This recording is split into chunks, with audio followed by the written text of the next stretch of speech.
ఆరాధనలకు యోగ్యుడవు, ఆరాధనలకు యోగ్యుడవు, స్తుతి గీతంబులకు పాత్రుడవు, స్తుతి గీతంబులకు పాత్రుడవు.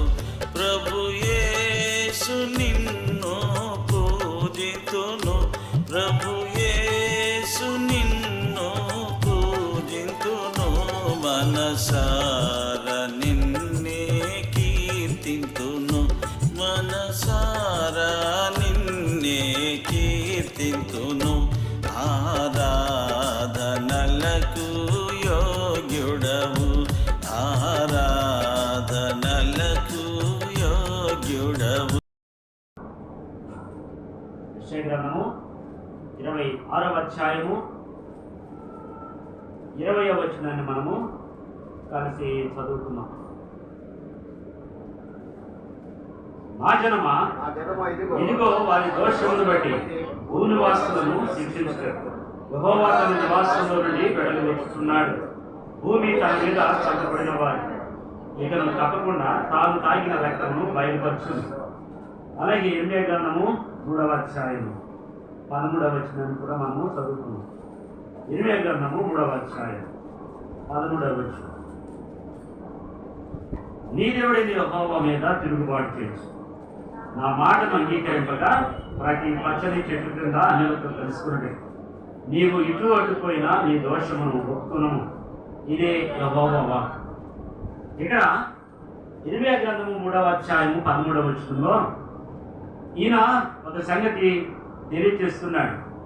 ఏమనంటే, నీ దేవుడైన యెహోవా మీద తిరుగుబాటు చేస్తూ ఆయన మాటను త్రోసివేసి అంగీకరింపక ఇటు అటు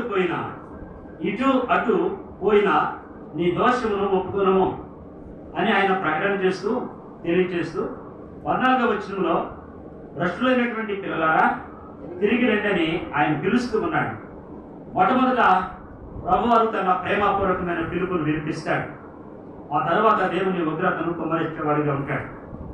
ఇక్కడ ఇర్మీయా గ్రంథం 3వ అధ్యాయం 13వ వచనంలో నీ దేవుడైన యెహోవా మీద తిరుగుబాటు చేసిన నీవు అన్యులతో కలిసిపోయి అటు ఇటు పోయిన నీ దోషమును ఒప్పుకునమని చాలా చక్కగా తెలియజేశారు.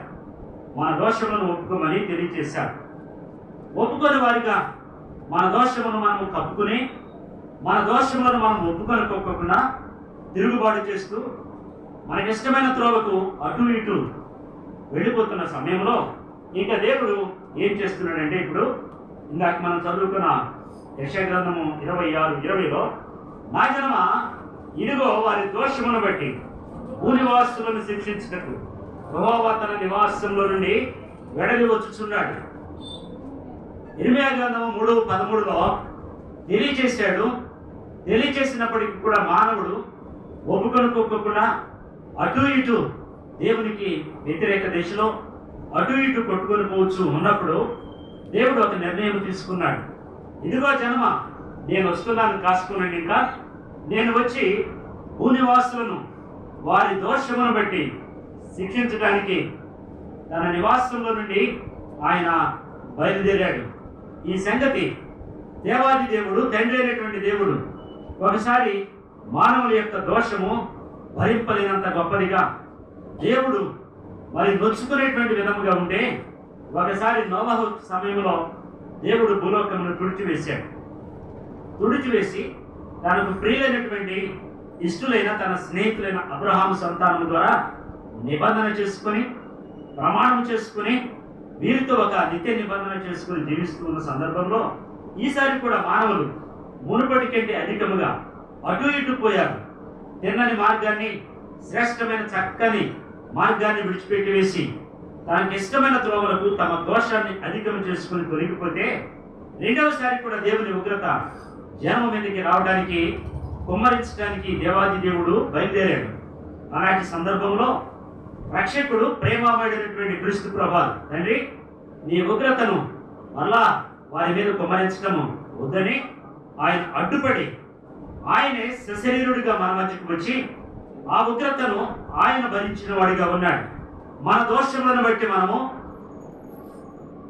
మన దోషములను బట్టి మనము ఉగ్రతకు పాత్రులుగా ఉంటే, యెషయా గ్రంథము 26:20లో దేవుడు తన నివాసముల నుండి బయలుదేరి మనలను శిక్షించడానికి, శిక్షాపాత్రులుగా ఉన్న మనలను మన దోషములను బట్టి శిక్షించడానికి తన నివాసంలో నుండి ఉగ్రుడిగా ఆయన బయలుదేరితే, ప్రియకుమారుడైన క్రీస్తు ప్రభువు తండ్రి అయిన దేవునికి మానవులకి మధ్యవర్తిగా నిలబడి ఆ ఉగ్రతను ఆయన భరించి, ఆ ఉగ్రతను తన మీద వేసుకుని మనలను మన దోషముల నుండి విడిపించడానికి ఆయన ఈ లోకమునకు వచ్చిన వారిగా ఇక్కడ ఉన్నారు. ఎందువల్ల ఈ మానవుని యొక్క దోషములు మానవునికి ఏమి కలుగు చేస్తున్నాయి? ఎందుకు దేవుడు తన ఉగ్రతను కుమ్మరించడానికి బయలుదేరాడు? మానవుని యొక్క దోషములట రెండే మనం చూసినట్లయితే లేవీకాండము 26వ అధ్యాయము 39వ వచనం చూసినట్లయితే, లేవీకాండము 26వ అధ్యాయము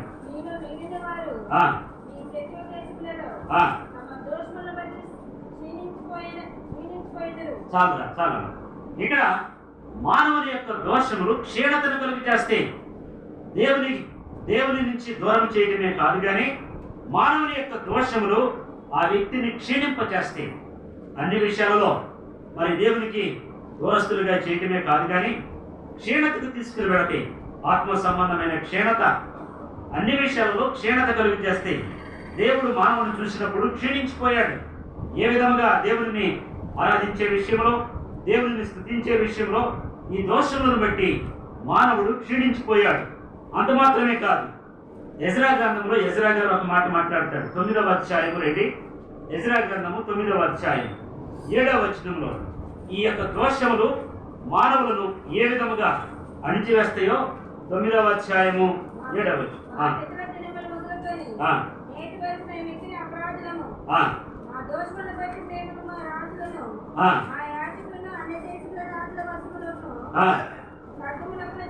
ఖడ్గమునకును చెరకును దోపునకును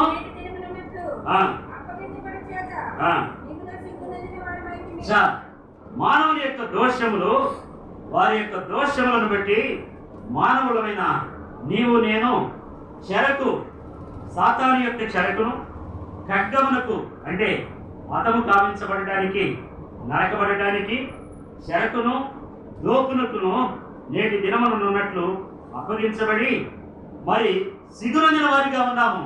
తల ఎత్తుకోలేని పరిస్థితుల్లో సిగురొంది సంఖ్యలతో బంధించబడి చెరలో ఉండి, అంత మాత్రమే కాదు కానీ దాస్యములో మ్రగుతూ మరి అన్య జనుల యొక్క అన్య దేశముల యొక్క రాజుల వశమున, అన్య దేవతల వశమున నీవు నేను చెరలోను ఖడ్గమునకును మరి నానా విధమైనటువంటి మరి దోషముల ద్వారా అపరాధముగా అయిపోతే, దోపుడు సొమ్ముగా అయిపోతే, ప్రియకుమారుడైనటువంటి క్రీస్తు ప్రభువారు ఈ లోకంలోకి వచ్చి ఆ చెరను తన మీద వేసుకున్నారు. అందుకనే కీర్తనాకారుడు 50వ అధ్యాయము 1వ వచనంలో ఒక మాట మాట్లాడుతూ ఉంటాడు. చదవమ్మ ఒకసారి. కీర్తన గ్రంథము 50వ అధ్యాయము 1వ వచనం.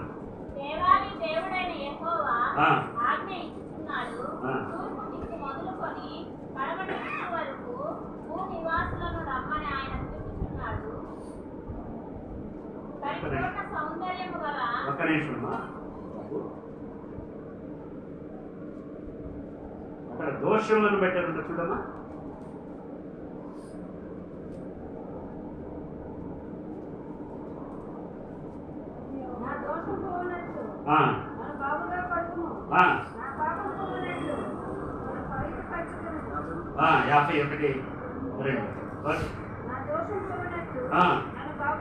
చాలా ఇక్కడ కడగబడని వారముగా, దోషము చేత మలినముగాను, మురికిగాను, అసహ్యులుగాను, కడగబడిన వారిగా, ఇంకా కడగబడిన వారి తరము అని ఉంటుంది. కడగబడిన వారిగా ఉండి దేవుడు చూచినప్పుడు అసహ్యులుగాను, కడగబడిన వారిగాను, అపవిత్రులుగాను మనము ఉన్నప్పుడు దేవుడు తన ఉగ్రతను కుమ్మరించడానికి ఆయన తన నివాసముల నుండి బయలుదేరిన వాడిగా ఉంటే, అక్కడ దేవుడు అంటాడు, ఇంకా అక్కడే 50లోనే చూడమ్మా, నా దోషమును బట్టి నేను అమ్మబడితే నేను ఉంటాను చూడండి. నా దోషమును బట్టి నేను అమ్మబడిన వాడిగా ఉన్నాను అని ఉంటుంది. అసలు అక్కడ నా దోషమును బట్టి మనం అమ్మబడిన వారిగా ఉంటే దేవుడు ఏం చేశారంటే అమ్మబడిపోయిన దుష్టత్వంలోను మరి బందీలోనూ ఉన్న మనలను విడిపించడానికి, క్రైములు చెల్లించి విడిపించడానికి మరి దేవుడు మన మధ్యకు శరీరధారిగా ఈ లోకానికి వచ్చాడు. అంత మాత్రమే కాదు, కీర్తన గ్రంథంలో ఇంకొక మాట చదువుకున్నాం. 40వ అధ్యాయము 12వ వచనం. 40:12. నా దోషములు నన్ను తరిమి పట్టుకొనగా నేను తల ఎత్తి చూడలేకపోతేని, అంటే తల దించుకొని అవమానభరితులుగాను తల ఎత్తుకోలేని పరిస్థితుల్లో దోషములు తరుముతూ ఉన్నాయి. మన పితరుడైనటువంటి కయ్యూను సంగతి మీరు చూసుంటారు, చదివి ఉంటారు. అతని దోషములు అతనిని దేశదిమరుగా దేశాల వెంట పరిగెత్తిస్తూ ఉన్నాయి. తన దోషములు తల ఎత్తుకోలేనివిగా కనబడుతుంటే చచ్చిపోదాం అనుకుంటున్నాడు.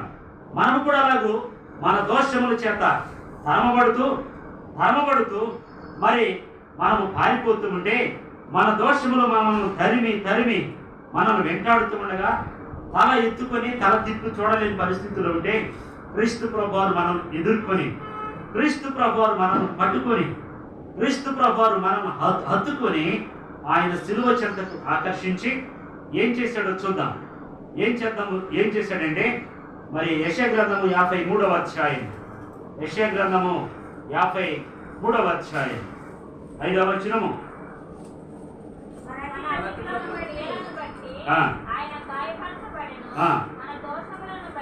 మన దోషములను బట్టి నలుగగొట్టబడ్డాడు. దేవుడు, తండ్రి అయినటువంటి దేవుడు తన నివాసముల నుండి మనను నలగొట్టి తన ఉగ్రతను కుమ్మరించడానికి బయలుదేరితే, క్రీస్తు ప్రభువారు తండ్రికి అడ్డుపడి దేవుని యొక్క తండ్రి యొక్క ఉగ్రతను, కోపమును తనుభరించడానికి, నిన్ను నన్ను విమోచించడానికి, విడిపించడానికి ఈ లోకానికి వచ్చి ఆయన నలుగుకొట్టబడిన వాడిగా, మన దోషములను బట్టి నలుగుకొట్టబడిన వాడిగాను. 6వ వచనం కూడా చదువు.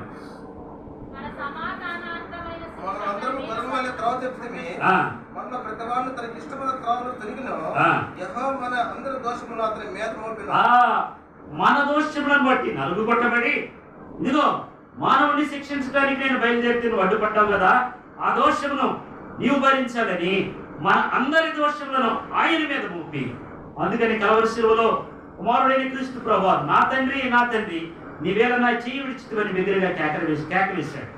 ఎందువలనంటే మన అందరి దోషములను అతని మీద మోపాడు. మన దోషములను బట్టి నలుగొట్టబడి, మన దోషములను ఆయన భరించి, ఆయన మనలను తండ్రి యొక్క ఉగ్రత నుంచి విడిపించిన వాడిగా ఉన్నాడు. అంత మాత్రమే కాదు, యెషయా గ్రంథము 51వ అధ్యాయము 2వ వచనం చూడండి కదా. 59:1. 59:1.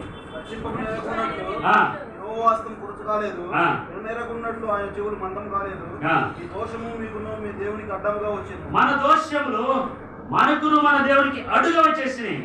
అడ్డుగా ఇప్పుడు ఈ గోడ దగ్గరికి వెళ్ళి నన్ను పక్కకు వెళ్ళాలంటే గోడ అడ్డుగా ఉంది, ఒక అడుగు కూడా వేయలేను. నిత్యత్వంలోనికి, విమోచన మార్గంలోనికి ఒక అడుగు వేద్దామన్నా అడ్డుగా దోషం నిలబడిపోయింది. దేవుని యొక్క శ్రేష్ఠ అయిన చక్కని మార్గంలోనికి ప్రవేశిద్దామని అడుగు వేస్తుంటే, మన దోషములు ఒక గోడగా అడ్డుగా మరి ఒక అడుగు కూడా వేయలేనటువంటి ఆటంకముగా మరి నిలబడితే, కుమారుడైన క్రీస్తు ప్రభువారు ఈ లోకానికి వచ్చి తండ్రి అయిన దేవునికి మానవునికి మధ్య ఉన్నటువంటి అడ్డుగోడను కొట్టివేసి, ఆ అడ్డు తెరను తొలగించి వేసి, ఆ దోషములు తన మీద వేసుకుని ఆయన అడ్డును తొలగించాడు. దోషములను తన మీద వేసుకున్నాడు. ఆ దోషములకు పరిహారము ఆయన భరించిన వాడిగా ఉంటూ ఇంకొక మాట చక్కగా సెలవిస్తూ ఉన్నాడు. ఎస్కేల్ గ్రంథము 7వ అధ్యాయం 27వ వచనంలో దోషములను బట్టి మానవుడు తీర్పునకు గురి అవుతూ ఉంటే, రండి ఎస్కేల్ గ్రంథము 7వ అధ్యాయము 27వ వచనం.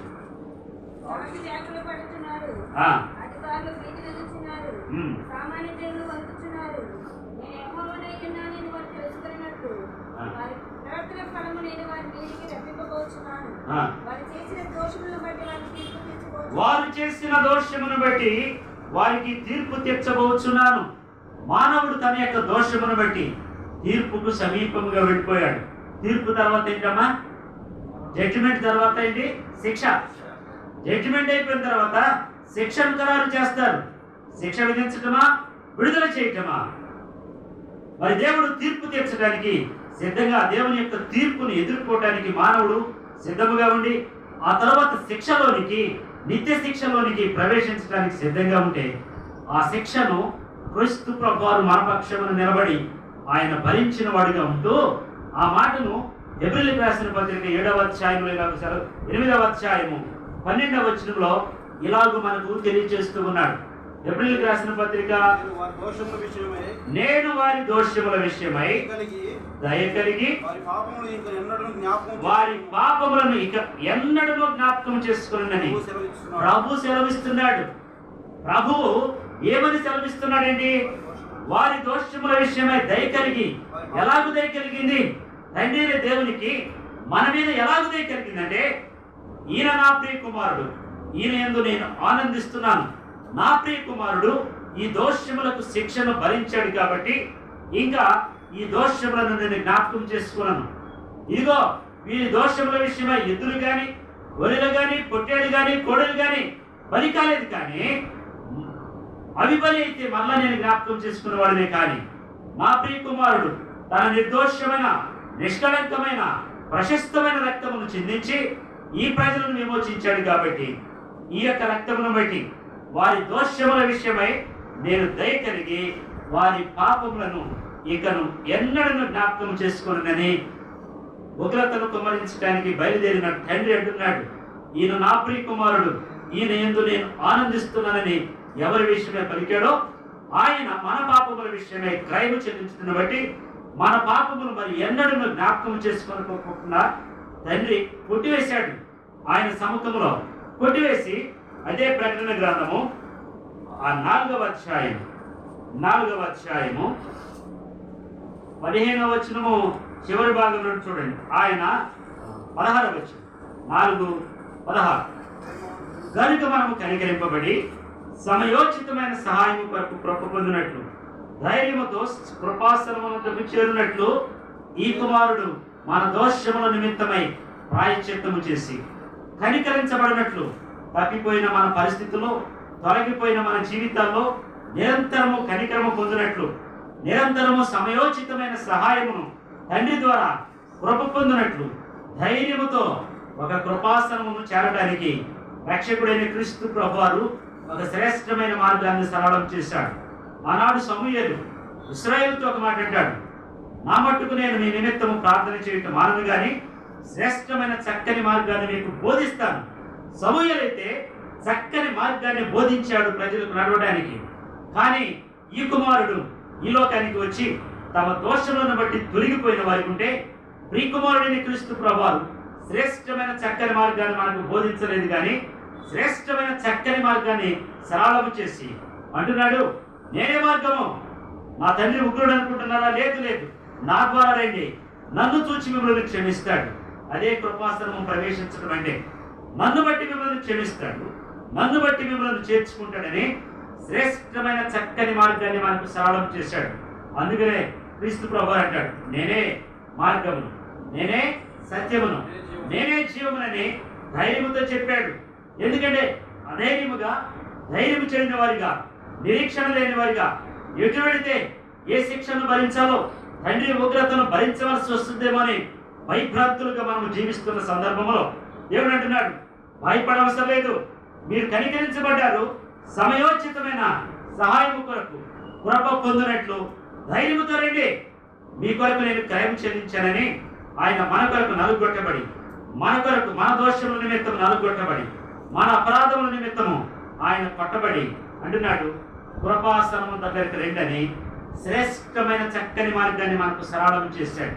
ఆనాడు సమూయేలు అయితే శ్రేష్టమైన చక్కని మార్గం ఇదని చెప్పి దీంట్లో నడుచుకుని వెళ్ళిపోయాడు. కానీ క్రీస్తు ప్రభువారు శరీరధారిగా వచ్చి ఆయన మన దోషములను అడ్డుగా ఉన్న వాటిని కొట్టివేసి ఆయన శరీరము తెర ద్వారా ఆ దోషను కొట్టివేసి ఒక మార్గాన్ని సరళం చేశాడు.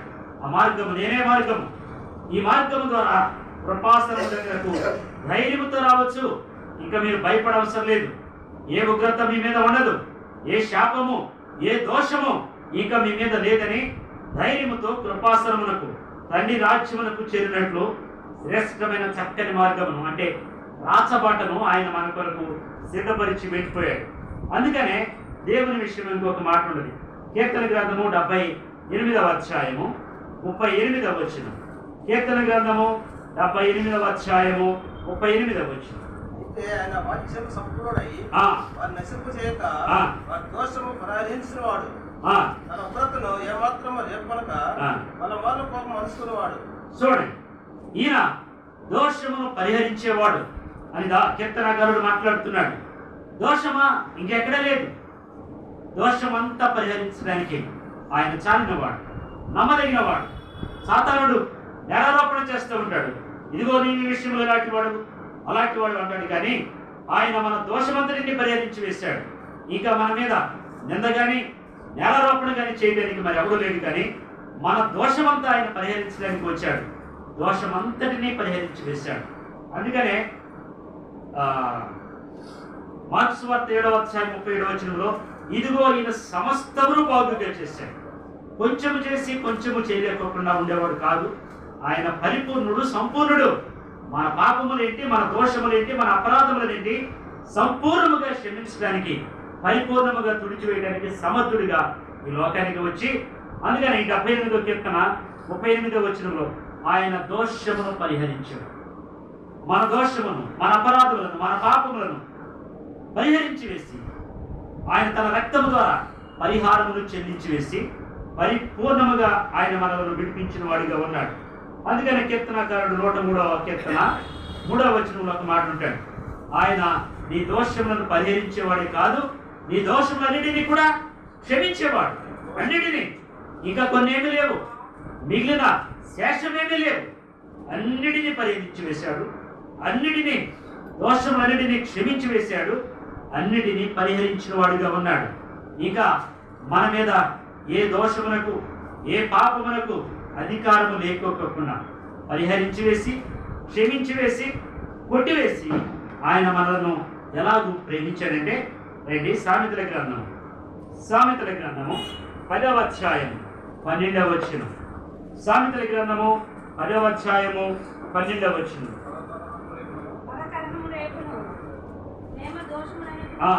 ప్రేమ దోషములన్నిటినీ కప్పివేయి.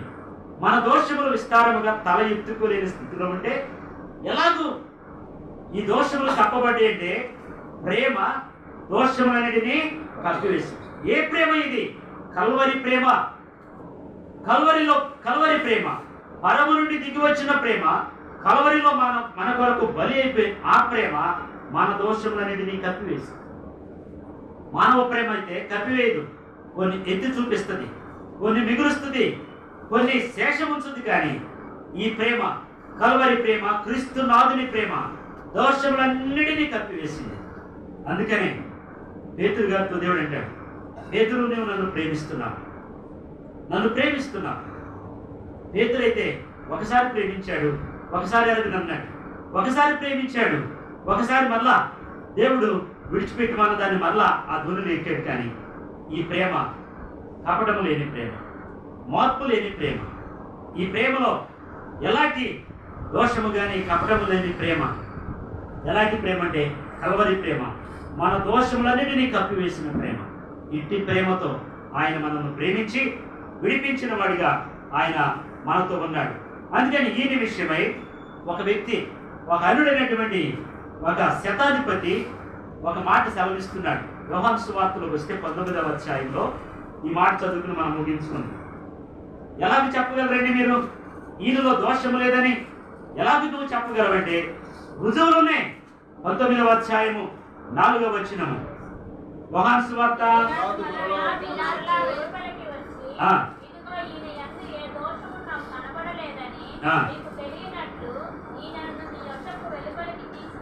చూసారా, ఒక అన్యుడు అంటున్నాడు, ఈమె యందు నాకు ఏ దోషము కనపడలేదు. దోషము లేనివాడు, పాపము లేనివాడు, పాపులలో చేరక ప్రత్యేకంగా ఉన్నవాడు ఆయన మన దోషములను బట్టి తల ఎత్తుకునే పరిస్థితిలో దేవుని ఉగ్రతను భరించడానికి, దేవుడు ఉగ్రతను కుమ్మరించడానికి దిగొచ్చే సందర్భంలో దిక్కులేని పరిస్థితుల్లో మానవుడు అటు ఇటు తిరుగుతూ ఉంటే ఆయన మనకు మార్గమును సరళము చేయడానికి, మన దోషములను బట్టి నలగొట్టబడడానికి, మన దోషములను నుంచి మనం విడిపించడానికి, దేవునికి మానవుడికి అడ్డుగా ఉన్న దోషములను కొట్టివేయడానికి ఆయన శరీరధారిగా ఈ లోకానికి వచ్చాడు. ఈయనను గురించి అన్యుడైనటువంటి పిలాతు అంటున్నాడు, ఈయన యందు నాకు ఏ దోషము కనపడలేదు, ఏ దోషము కనపడలేదు.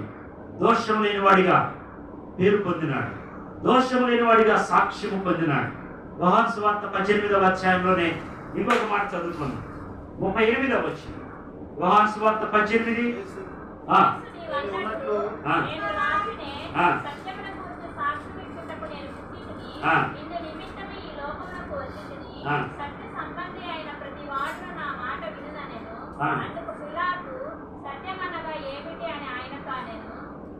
చాలా ఈయన ఎలాంటి వాడంటే సత్యమును గురించి సాక్ష్యం ఇవ్వడానికి వచ్చాడు. ఈయనలో అసత్యము లేదు, ఈయనలో దోషము లేదు. కానీ మరి 38 ఇంకా చూస్తే మన కింద చూస్తే